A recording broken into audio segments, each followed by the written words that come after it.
I'm here in Las Vegas. We are at QlikWorld 2023. I have the pleasure of being joined by Susan Dean, who is the Director of Business Technology at Takeuchi. Susan, great to see you again. Thanks, great to see you in person. Indeed, I'm so honored that I've had the chance to meet with you. And I should let our audience know, we had a conversation pre-event for a promo video, and we talked about trading business cards. And I feel mortified that I didn't bring one. I'm sorry, I will send it to you in the post. But you gave me your actual business card. Yes, I did. That is fantastic. We're old school. Well, you know that I collect them, right? Yes.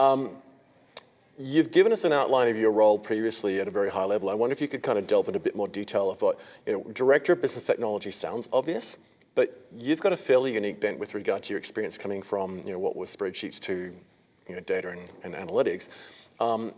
Give me a bit more detail, if you can, of kind of the remit of your role and I guess how that's changed over time from sort of, what might be in legacy IT systems to what you're doing now. Okay, so at Takeuchi, Director of Business Technology is really Director of IT. Okay. So my background is data and analytics. And I imagine now with the sorts of things you're doing, you're bringing some significant changes to the organization with what you were doing with data, and we'll delve into that in a moment. Yes. What's the response been like for you and your team within the organization when you've gone from, sort of the old school IT, if you like, to putting business systems and tools in place like Qlik, and then positively changing the way that people can actually do the job instead of messing around in spreadsheets. So what's that reaction been like? I mean, sometimes it's shocking, sometimes it's positive, but what's it been like at Takeuchi? So I think it's been very positive. Mm-hmm. Internally, it's been a change. We had to, really prove that this is the right number. Of course. Because we started on spreadsheets, Yep.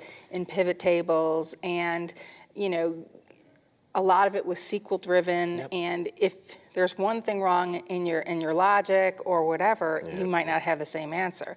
So we spent a lot of time once we got the data together to prove that those were the right answers. Yeah. And they really wanted to hold on to their spreadsheets because they were used to their spreadsheets. So getting the spreadsheets out of our internal people were hard.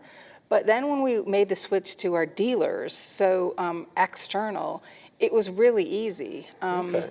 They like to have all the data in one place. Yeah. And we could just be one of the many distributors that they deal with. So they could have a couple of our competitive machines as well as ours. And so being able to go to one place and get everything that they needed, I think was something that they really embraced. And because Qlik is so easy to use, it was very easy to train them on how to get their information. So I think we had to pull internally sometimes, but externally they were excited. I'm visualizing having to rip spreadsheets out of people's hands. We sort of did. We finally said, okay, this is the last month we're doing the spreadsheets. Yeah. Because we didn't want, okay, this spreadsheet says this and the data says this, and they're not the same. And we were trying to tell them, you really have to look at the underlying logic to make sure that it's right. What was the impact? I mean, because in many ways we assume it's a game changer. What was the impact to them on a day-to-day basis as far as doing their jobs? Because often when we put the right tools in people's hands, in my experience, and you put the right data there, they stop wasting a lot of time and lost productivity in trying to mess around with systems and tools and data, and now they can effectively trust. Let's say if it's a tablet with a dashboard and Qlik on it, they can trust that and just get on to their core business, their actual job. Has that been something you've seen with a lot of the people you're seeing when you finally give them the right tool, they're like, oh, what, so 80% of my time that was wasted on spreadsheets is now available to actually do my job? So 100%. Okay. So we started small with our sales group. Yep. And salespeople their job is to sell. Their job is not to mess with Excel. Their job is not to have to go to all these different systems, bring data together, and then go to their customers with the data. And that's what was happening. They were trying to find people that knew Excel and knew some of the technology, all those but evil necessities. That's not necessarily a good salesperson. No. So the sales guys have really embraced it because instead of going to 10 different systems to get the information and the data that they needed, now they go to one place.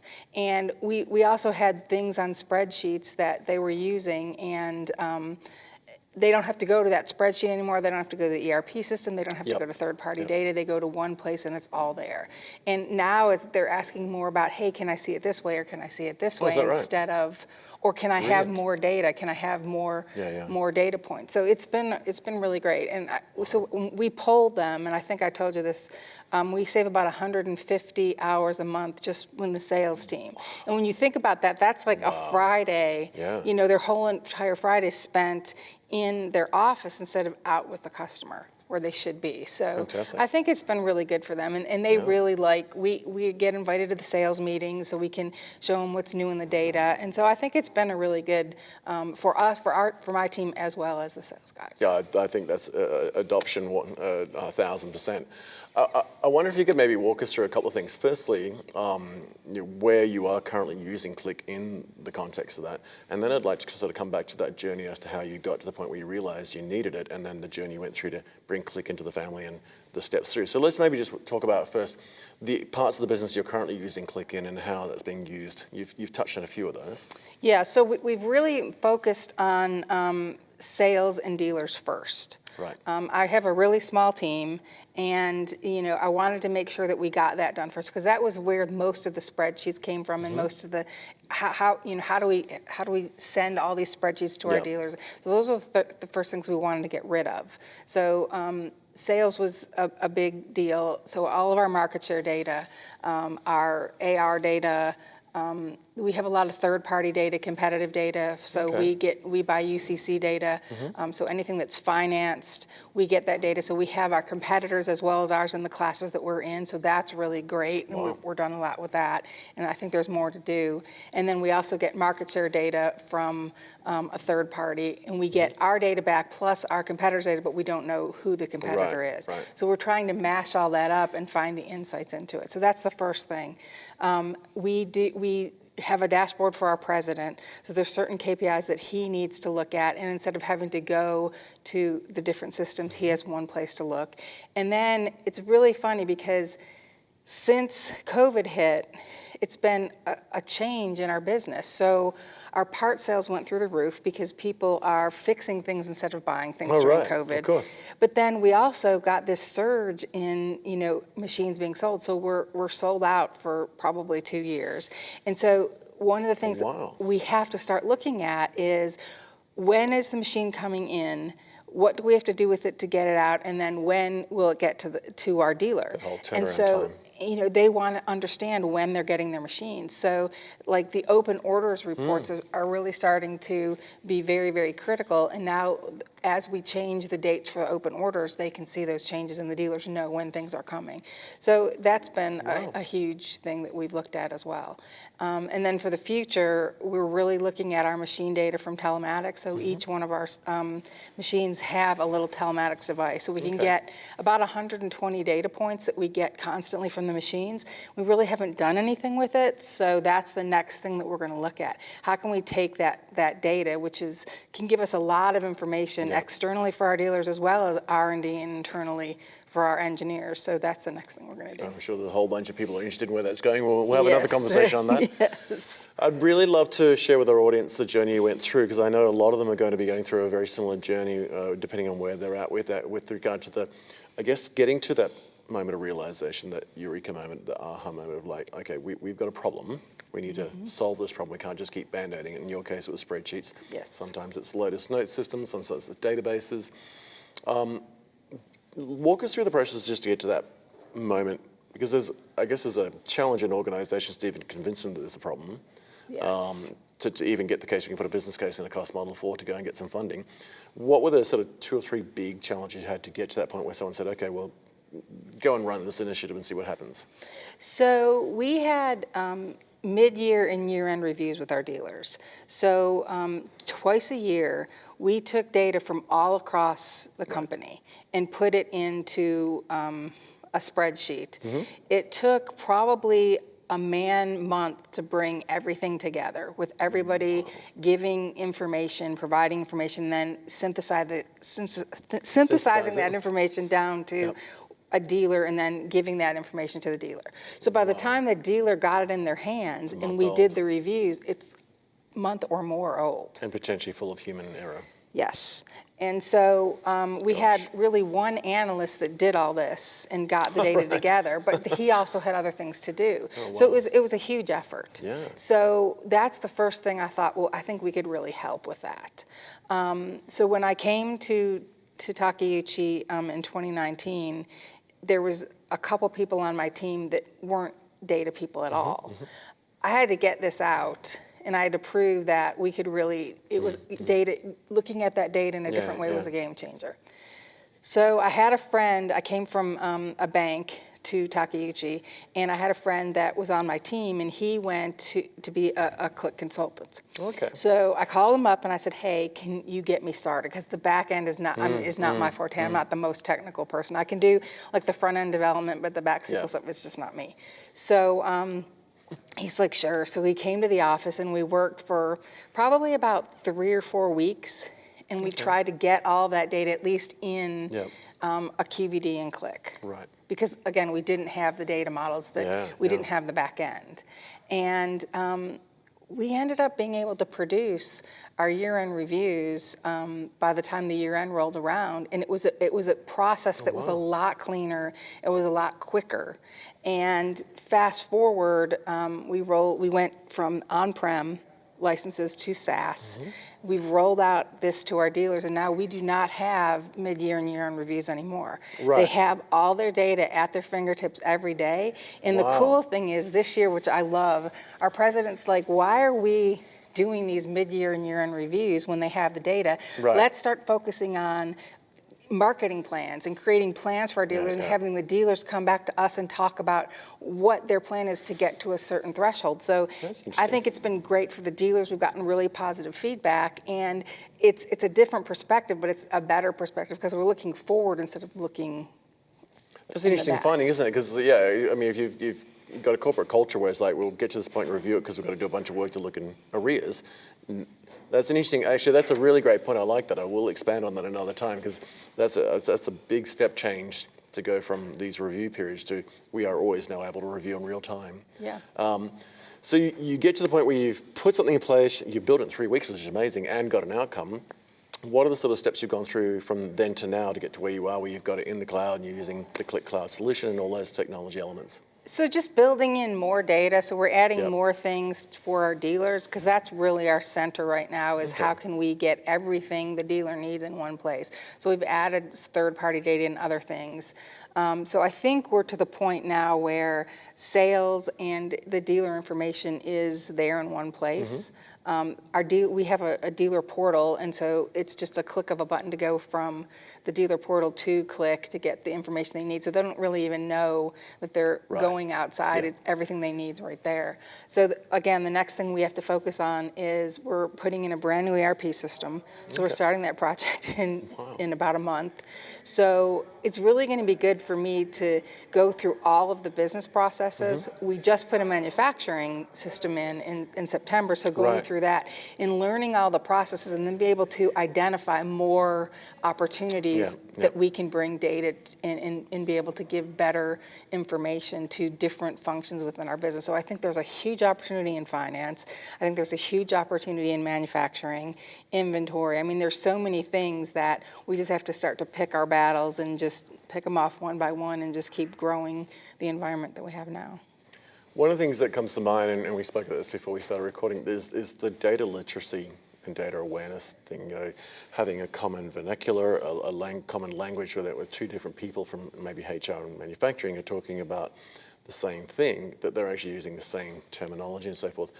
What's that been like for you to sort of take parts of the business that may not have thought of data the way they do today, as in spreadsheets and so forth, to get them to the point where they're all talking the same way about data and the same types of data, so that you're not kind of getting 3 or 4 different outcomes from the same conversation? So I feel like it's been a process to get to that point because that's exactly how it was.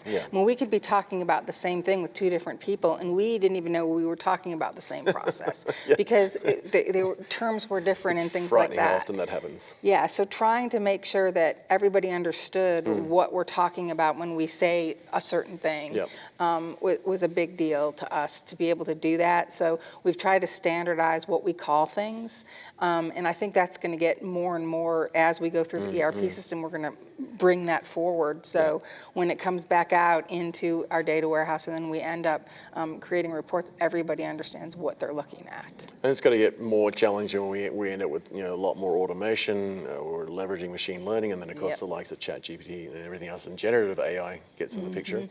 Well, I was quite impressed with what I saw this week with regard to what some of the demos we're doing with Qlik's learning and education platform as well. So I imagine that'll be something you'll go to. I wonder if you could wrap us up with your sort of take on the next 12 to 18 months, and particularly in the context of your role and what you're doing at Takeuchi. We're at a time where it's no secret the world's going through a whole bunch of geopolitical issues. Yes. We're still coming out of the COVID experience.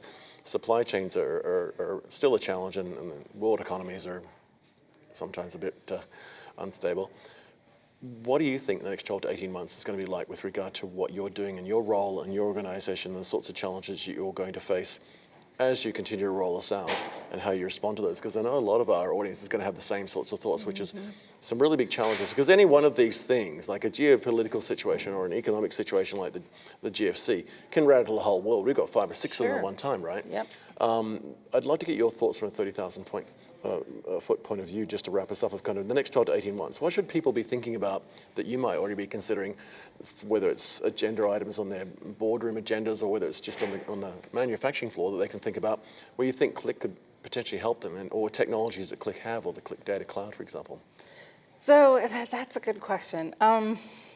For us, it's a little bit different because the next 12 to 18 months, we're putting in an ERP system. Right. So my real focus is really understanding our processes and our business processes, and are they the right processes? I mean, can we lean those processes? Yeah. Can we make things more efficient? And can we configure an ERP system that is vanilla as possible but works for us? Right. And I think in that process, understanding all of the business processes and why we do what we do is going to help us to get there. Manufacturing is going to be huge in this because we just started to dip our toes into the water in that area. So what we can do in manufacturing, how we can help that, finance as well. But I think the biggest thing that I want to tackle, and I think with AutoML and with machine learning, AI, what have you, our telematics system right now, I think there's so much that we can tap into that data that we haven't used. Right. Both on the business side, how can we take the information that we get from the telematics devices and create actionable dashboards for our dealers to have those touch points and revenue points with their end customer. Okay. So when maintenance comes up, when the machine throws an error, when there's certain mileage thresholds that they need to have those touch points, that we can feed that data to them in one bundle instead of them having to go out and look at it individually. But then also on the Takeuchi side, I feel like looking at that machine data in the context of R&D and engineering, when we have machines that are, let's say, in the north, and there's certain parts are failing because it's freezing up there, is that why? Or in the south, when it's really hot, what is that doing to the machines? And so being able to look at that data in that context, I think is going to be huge as well. So I think we have a lot of things to do, but our team is really small, and we just have to take little chunks and keep going. Big bang's not going to work for us because we'll never deliver anything. And it often doesn't, right? Exactly. It just creates more problems. Exactly. So picking our projects and then going to the next project and the next project, I think, is what we're going to have to do. Pick your battles and make sure you're going to win. Yep. Well, Susan, it's always so great to catch up with you. I'm so honored I got to meet you in person, and I look forward to doing that again soon, maybe, hopefully before the next QlikWorld event. Okay. But thank you so much for making time to catch up with me. It's been an absolute honor, and I know our audience is going to glean a great deal from what you've shared. And safe travels home. Thank you, you too. And hopefully we'll have you on the show again soon. All right, thanks. Thank you very much. I appreciate it. Cheers.